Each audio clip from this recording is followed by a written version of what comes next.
Assalomu alaykum aziz kitobxonlar. Bugun sizlarga jahon adabiyotining taniqli namoyandasi Erix Mariya Remarkning Jannatdagi soyalar romani haqida bibliografik sharh taqdim etaman. Ushbu asarda urushdan keyingi inson taqdiri, vatansizlik, muhabbat va umid mavzularini yorituvchi chuqur falsafiy romandir.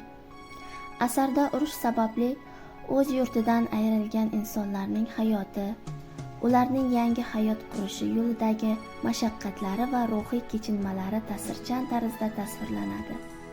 Asarning bosh g'oyasi shundan iboratki, inson qanchalik og'ir sinovlarga duch kelmasin, umidini yo'qotmasligi, ezgulik va muhabbatga sodiq qolishi lozim.